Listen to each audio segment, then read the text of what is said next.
Hello everyone, welcome to my channel. तो आज की वीडियो में हम बात करने वाले हैं कि यूपीएससी के लिए एनसीईआरटी हम कैसे पढ़ें। मतलब कि यूपीएससी प्रिपरेशन स्टार्ट करने से पहले हमें अपने फाउंडेशन को बनाने के लिए एनसीईआरटी को पढ़ना ज़रूरी होता है।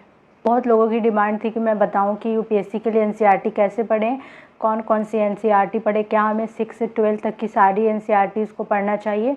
तो आज हम इसी के बारे में बात करने वाले हैं। तो यूपीएससी की प्रिपरेशन स्टार्ट करने पर हमें एनसीईआरटी पढ़ना पड़ता है अपने बेसिक, अपने फाउंडेशन को स्ट्रॉन्ग करने के लिए, जिससे हमें आगे की स्टैंडर्ड बुक समझ में आए। तो एनसीईआरटी कौन कौन से सब्जेक्ट की पढ़नी चाहिए, इस पर बात कर लेते हैं। तो एनसीईआरटी हमें हिस्ट्री, ज्योग्राफी, पॉलिटी, इकोनॉमिक्स की पढ़नी होती है। अब बात कर लेते हैं कि क्या हमें सारी एनसीईआरटी क्लास 6 से 12 तक पढ़नी पड़ेगी। तो नहीं, क्लास 6 से एनसीईआरटी सिर्फ ज्योग्राफी का पढ़ना है, क्योंकि ज्योग्राफी का बेस 6 से ही बहुत अच्छा दिया है। तो क्लास 6 से लेकर 12 तक की ज्योग्राफी की पढ़नी पड़ती है, और ज्योग्राफी के लिए उतना यूपीएससी के लिए सफिशिएंट है, इसके लिए कोई अलग से बुक नहीं पढ़ना पड़ता है।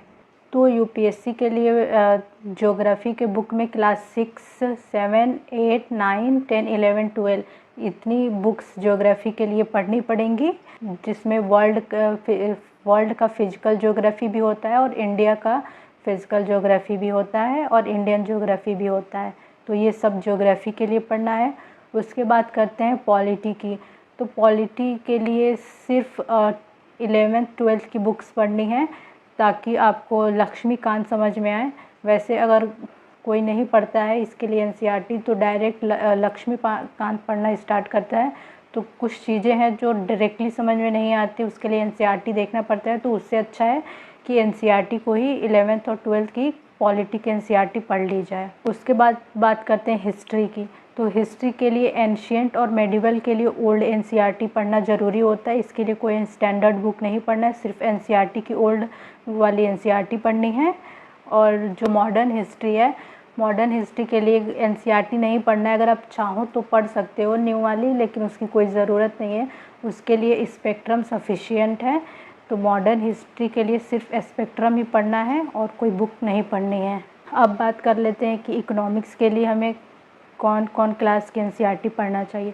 तो इकोनॉमिक्स की एनसीईआरटी क्लास 9th से स्टार्ट होती है। तो इकोनॉमिक्स मोस्टली लोगों को समझ में नहीं आती है, तो मैं ये कहना चाहूँगी कि क्लास 9th से ही एनसीईआरटी, इकोनॉमिक्स की एनसीईआरटी पढ़ना शुरू कर दें, क्लास 9th की ही पढ़ें। तो क्लास 9, 10th और 11th इन 3 एनसीईआरटी को पढ़ लेना है इकोनॉमिक्स के लिए। उसके बाद आप जहाँ भी अगर कोचिंग करते हो वहाँ पढ़ाया जाता है इकोनॉमिक्स, या फिर आप कोई स्टैंडर्ड बुक से पढ़ रहे हो, या फिर किसी का लेक्चर देख रहे हो यूट्यूब से, तो वो सारी टर्म्स और वर्ड्स समझ में आएंगे इकोनॉमिक्स के। तो इकोनॉमिक्स के लिए इतना एनसीईआरटी सफिशिएंट है। एनसीईआरटी के लिए क्या क्लास 6 से लेकर 12 तक की साइंस की भी बुक पढ़नी पड़ेगी? तो नहीं, अगर किसी का साइंस का बैकग्राउंड नहीं है तो उसको भी पढ़ने की ज़रूरत नहीं, क्योंकि यूपीएससी साइंस एंड टेक पूछता है, वो करंट अफेयर में कवर हो जाता है, उसका बेसिक भी समझ आने लगता है। और उसमें जो इन्वायरमेंट एंड इकोलॉजी का सेक्शन होता है, उसके लिए भी मोस्टली लोग पूछते हैं कि एनसीईआरटी पढ़ना पड़ेगा। तो उसके लिए एनसीईआरटी पढ़ने की ज़रूरत नहीं है। उसके लिए जो शंकर आईएएस की बुक आती है, या फिर आप यूपीएससी के सिलेबस के अकॉर्डिंग उससे पढ़ सकते हैं। एनवायरमेंट एंड इकोलॉजी के लिए आप सिर्फ या तो किसी कोचिंग के नोट्स पढ़ सकते हैं, आप खुद कोचिंग करते हैं तो वहाँ पे पढ़ाया गया होगा, उस पर रिलाई कर सकते हैं, या फिर आप शंकर आईएएस की बुक से पढ़ सकते हैं। और इस पे बात कर लेते हैं कि एनसीईआरटी की नोट्स बनाना चाहिए या नहीं बनाना चाहिए। तो मेरे अकॉर्डिंग एनसीईआरटी की नोट्स नहीं बनानी चाहिए। जब आप पहली बार एनसीईआरटी पढ़ने जाओगे तो आपको उतना समझ में नहीं आएगा, और नोट्स बनाने बैठोगे तो सारे इम्पॉर्टेंट लगेंगे कि ये भी लिख लें, ये भी लिख लें। तो उससे एनसीईआरटी मोटी आप एक एनसीईआरटी अपना रेडी कर दोगे लिख के। तो ऐसा नहीं करना है। एनसीईआरटी 2 से 3 बार समझ के पढ़ना, एक बार तो ऐसे ही पढ़ना है, सेकेंड टाइम समझते हुए पढ़ना है, थर्ड टाइम ऐसे पढ़ना है कि हाँ, हमें किसी कीवर्ड या टर्म्स का मतलब नहीं समझ में आ रहा है तो वो कहीं किसी पेज पे नोट कर लेना है।